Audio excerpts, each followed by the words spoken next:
Quand on a un business, l'identité visuelle de notre marque, c'est un élément extrêmement important. Ça va influer la décision de nos clients pour savoir s'ils vont ou non acheter un de nos produits ou de nos services. Forcément, c'est une grosse pression. Le problème, c'est que investir dans une identité visuelle, ça peut coûter cher. Et quand on débute, on n'a pas forcément les moyens. Dans cet épisode, on va essayer de voir ensemble si créer son identité visuelle soi-même quand on n'est pas graphiste, c'est une bonne idée ou une mauvaise idée. Je t'en dis pas plus, je te laisse écouter l'épisode. Hello toi! Bienvenue dans Mon Petit Mess, le podcast pour les femmes chères, un peu badass et sacrément ambitieuses qui veulent réussir à atteindre leurs objectifs. Je suis Margot Gestin et aujourd'hui dans ce podcast, sans chichi, je te parlerai design, je te parlerai business et je te parlerai un peu sciences du cerveau. Mon but, c'est de te donner tous les outils dont je dispose pour que tu puisses atteindre tes objectifs et tes rêves et surtout le faire en ayant confiance en toi et en ayant confiance en tes capacités. Alors si tu es prête à faire avancer ton business et ta vie, bienvenue dans Mon Petit Mess. Hello! Bienvenue dans ce 3e épisode de Mon Petit Mess. Je suis super contente, j'espère que tu vas bien, que tu as passé une belle semaine et que tu es bien installée pour cet épisode. Tu l'as entendu dans l'intro, aujourd'hui on va parler du coup des identités visuelles DIY. Donc c'est de l'anglais, si tu connais pas, ça veut dire do it yourself, donc fais-le toi-même. Tu m'entendras beaucoup dire ça parce qu'en fait je trouve que c'est la manière la plus simple de dire une identité visuelle faite maison, ça va plus vite en fait. Donc c'est un sujet qui divise énormément au niveau de la communauté des graphistes. C'est vraiment, souvent les avis sont super tranchés. Et je voulais vraiment faire un épisode dessus parce que c'est vrai que des fois ça peut être hyper culpabilisant. Enfin, je sais qu'il y a des graphistes qui ont des discours super culpabilisants sur il faut absolument pas faire ça, tu vas noyer ton business, tout ça. Et sans trop te dire ce que moi je pense parce que sinon je me grille tout l'épisode, tu l'auras compris, je suis quand même quelqu'un de beaucoup plus nuancé et je voulais un peu te apporter une réflexion. Donc l'épisode va vraiment être un peu comme une disserte de terminale, donc thèse, antithèse, synthèse. Et je veux vraiment parler des points positifs et des points négatifs d'une identité visuelle faite maison ou d'une identité visuelle faite par un professionnel, parce qu'en soi, les deux ont des avantages et les deux ont des inconvénients. Et je trouve que c'est difficile de prendre une décision sans avoir tous les éléments en main.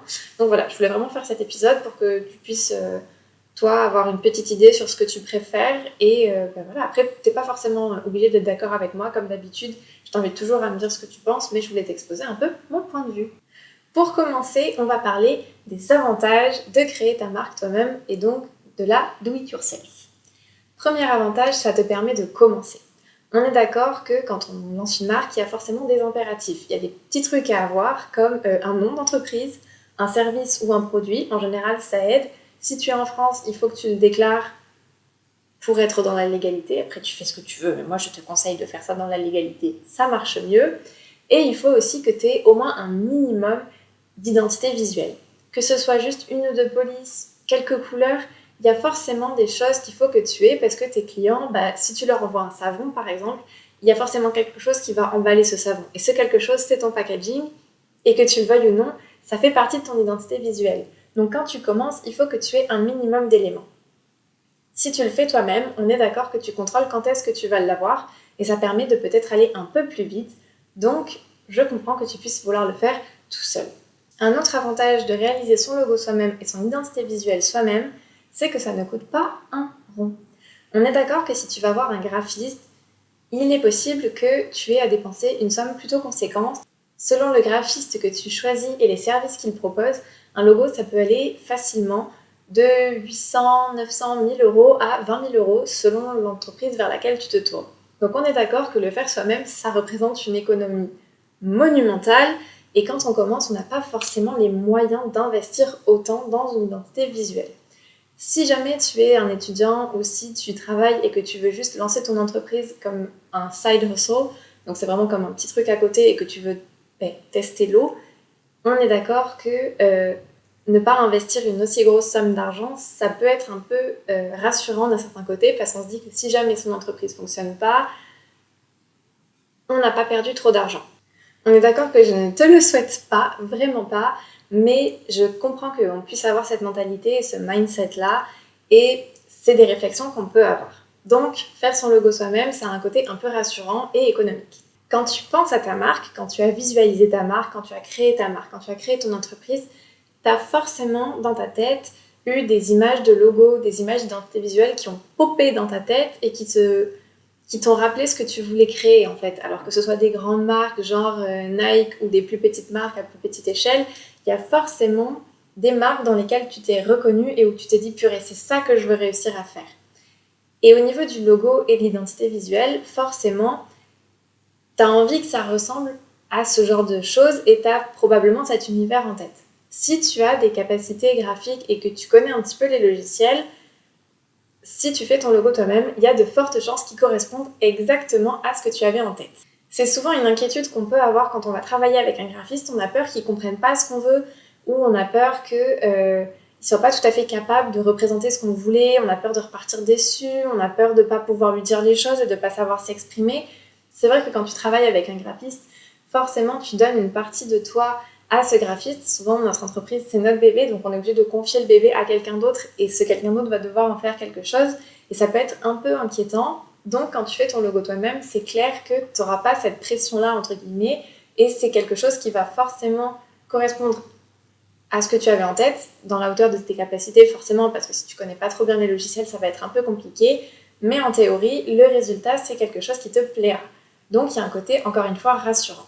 Voilà en gros pour les avantages du logo Do It Yourself. C'est rassurant, on sait ce qu'on obtient et ça coûte pas un rond, ça permet de débuter et on est d'accord que ça fait pas énormément de points positifs, mais c'est des points positifs qui sont énormes et qui dans beaucoup de cas peuvent vraiment faire pencher la balance d'un côté ou un autre. On va maintenant passer au point négatif de faire son logo soi-même et son identité visuelle soi-même. Le plus gros risque que tu cours quand tu fais ton identité visuelle toi-même, c'est qu'elle te desserve. On est d'accord qu'une identité visuelle, on l'a vu tout à l'heure, ça a beaucoup d'importance et ça va vraiment influencer ton client potentiel pour savoir s'il va acheter ou pas. Et il y a plein de petits éléments qui vont potentiellement jouer en ta défaveur si tu fais ton logo toi-même. Premier élément qui est un tue-l'amour, clairement, c'est le manque de constance. Si tes visuels et ta marque manquent de cohérence entre eux et manquent de constance, c'est-à-dire que ça change tout le temps entre les polices que tu utilises, les couleurs que tu utilises, tout ça, ton client il aura du mal à te faire confiance. Parce qu'il aura l'impression que toi-même, t'es pas sûr de ce que tu veux. T'es pas sûr de ce que tu présentes, t'es pas sûr de ce que tu es, t'es pas sûr de ce que tu produis. Donc forcément, ça donne un petit côté un peu inquiétant, entre guillemets, et ton client aura plus de mal à se projeter. Tandis que si tu as quelque chose de toujours pareil, si tu as quelque chose de fiable, quelque chose de constant, là ce sera facile de se projeter parce qu'on voit où tu vas en fait, on voit où tu veux nous emmener. Un autre problème quand tu fais ton identité visuelle toute seule, c'est que tu ne vas pas avoir de stratégie derrière. À moins que tu aies fait des recherches, il est fort probable que tu ne saches même pas qu'une identité visuelle peut être stratégique et comment faire pour qu'elle le soit. Mais il faut savoir que, ne serait-ce que le logo par exemple, il ne faut pas qu'il te plaise à toi, il faut qu'il plaise à ta cible. Alors si tu es ton client idéal, c'est parfait, auquel cas il peut te plaire. Mais sinon, il faut savoir qu'un logo et une identité visuelle doivent attirer ton client idéal pour que lui reste et lui achète. Et souvent, quand on fait son logo soi-même, on a juste envie qu'il nous plaise à nous. C'est comme un peu un doudou qu'on choisit, tu vois, tu as envie qu'il te fasse plaisir et qu'il te réconforte toi. Or, c'est pas tout à fait un bon mindset. Et c'est un peu le problème, entre guillemets, que tu vas avoir si tu fais ton identité visuelle toi-même, c'est que tu n'auras pas les bons réflexes qu'un graphiste aura. Forcément, c'est pas ton métier, c'est pas très grave, mais ça a son importance. Quand on fait son identité visuelle soi-même, on fait forcément son logo soi-même. Là aussi, le risque que tu cours, c'est d'avoir un logo qui ne sera pas adapté, qu'il soit illisible, qu'il soit pixelisé, qu'il soit pas dans le bon format. En fait, tout ça, c'est des petits éléments qui, mis bout à bout, peuvent desservir ta marque. Le logo, c'est super important. Pareil, c'est un des premiers trucs qu'on verra. Donc, c'est sûr que c'est important d'avoir quelque chose qui sera cohérent. Si ton logo est un peu illisible, par exemple, si tu le mets tout petit et que tu n'arrives plus à distinguer les mots, ça va être un peu... C'est comme un petit caillou en fait qui est sur ton chemin, mais mis bout à bout, tous ces petits cailloux-là, ça peut devenir problématique. Voilà. Et enfin, pour moi, le pire truc que tu puisses faire quand tu fais ton logo toi-même, c'est copier. Là-dessus, tu verras que j'ai une opinion très tranchée et que je suis absolument intransigeante. Un logo, c'est une propriété intellectuelle. Quand un graphiste fait un logo, il a probablement passé des heures à travailler dessus, il y a beaucoup de réflexion dessus, et en soi, qu'il y ait passé 30 minutes ou qu'il y ait passé 15 jours, le résultat est le même, c'est sa création. Si tu copies exactement la même chose, si tu fais exactement la même chose en changeant juste ton nom, tu t'appropries le travail de quelqu'un d'autre et comment est-ce que tu veux qu'on ait confiance en ta marque si rien que ton logo, tu l'as volé à quelqu'un d'autre?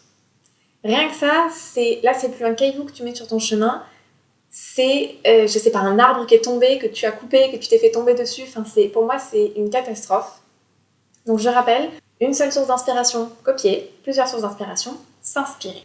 Outre le fait que voler le travail de quelqu'un d'autre, c'est mal, ça veut aussi dire que tu manques d'originalité et que donc ton logo va se noyer dans la foule. Quand un graphiste travaille une identité visuelle, il travaille les éléments pour que la marque pour laquelle il travaille sorte du lot et se différencie sur un marché qui est peut-être très pollué ou qui est très compliqué. Si tu fais exactement la même chose que ton compétiteur ou que ta concurrence, en fait, ça veut dire que tu ne te différencies pas et donc tu te noies un peu et c'est pas très intéressant pour toi. Donc, outre le fait que tu es en train de faire quelque chose qui est vraiment horrible, tu ne te rends même pas service. Donc voilà, donc on a vu les points positifs et les points négatifs. Avant de te dire ce que je pense de faire son logo soi-même et mon opinion honnête, je voudrais quand même te donner une petite alternative. Si jamais tu n'as pas un énorme budget, mais que tu veux quand même une identité visuelle sur mesure ou en tout cas faite par un professionnel, sache qu'il existe des identités visuelles semi-custom ou pre-made. En fait, ce sont des identités visuelles qui ont déjà été créées, donc il y a déjà les codes couleurs, les polices et quelques éléments, les logos sont déjà faits et tu remplaces juste par ton nom d'entreprise. Ce sont en général des identités visuelles qui sont vendues en quelques exemplaires, ce qui explique pourquoi le prix est réduit. En fait, le graphiste les a fait une fois et soit les vend une seule fois, soit les vend à peu d'exemplaires. Mais ça peut être une alternative parce que c'est quand même beaucoup moins cher qu'une identité visuelle complète et ça peut être un bon début. Pour les trouver, cherche simplement dans Google pre-made logo ou bien semi-custom branding et tu verras. J'ai pas la version française, je suis désolée, je saurais pas te le dire en français, mais en fait ce sont des identités visuelles déjà faites, enfin tu sais, modifiables. Je suis désolée de ne pas l'avoir en français, vraiment je ne trouve pas, je me creuse la tête mais je ne trouve pas comment ça peut s'appeler. Mais bref, en tout cas ce sont des identités visuelles qui du coup te coûteront moins cher, qui sont quand même faites par un graphiste et qui du coup auront la qualité et la cohérence que tu peux attendre d'un travail avec un graphiste, mais pour un prix bien moins. Ça peut être une alternative intéressante pour toi, donc je voulais te le dire. Maintenant, passons à mon avis. Malgré le nombre de points négatifs que j'ai évoqués, pour moi, faire son identité visuelle soi-même, c'est pas forcément une mauvaise idée. Mais je mets quand même de grosses conditions. La première grosse condition, c'est que tu en aies les capacités. C'est bête à dire, mais si tu ne sais pas utiliser un quelconque logiciel, si tu n'es pas capable si tu n'as pas un œil graphique, en fait, si tu n'as pas un côté un peu créatif et que tu ne sais tout simplement pas te servir des logiciels, honnêtement, je te déconseille de le faire parce que tu risquerais d'avoir un résultat pas top ou en tout cas pas à la hauteur de tes espérances.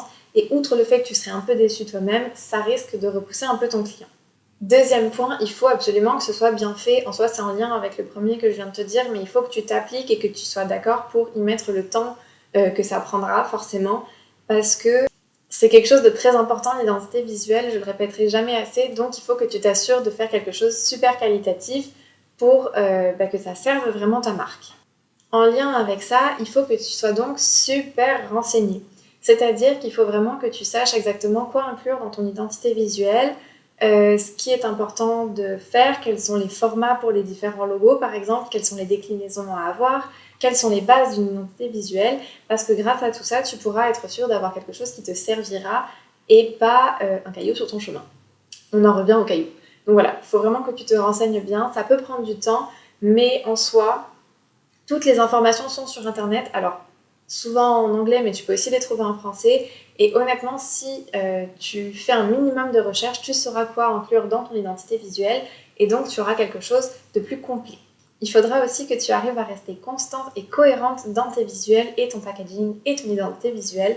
Pas question de recommencer toutes les 3 semaines parce que tu t'es dit « Oh, j'ai une nouvelle idée, ce sera mieux ».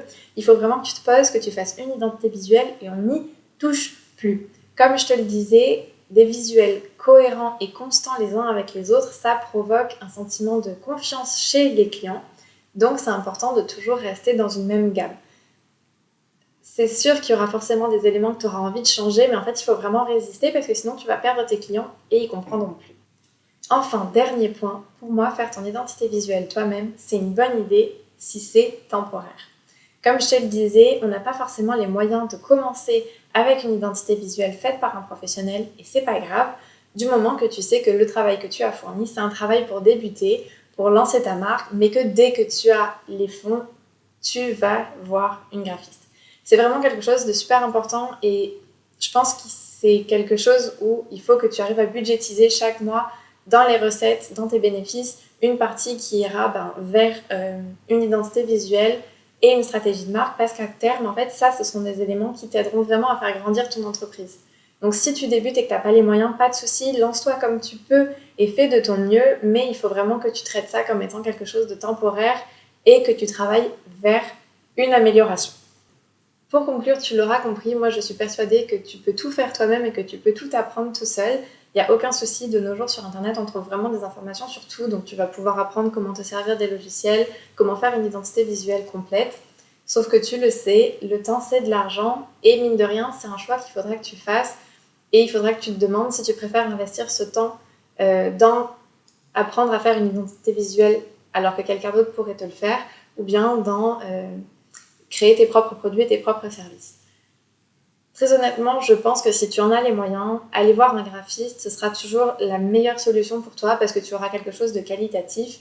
Maintenant, si tu veux le faire tout seul, je t'invite à le faire, mais fais-le bien et fais attention à ce que tu fais.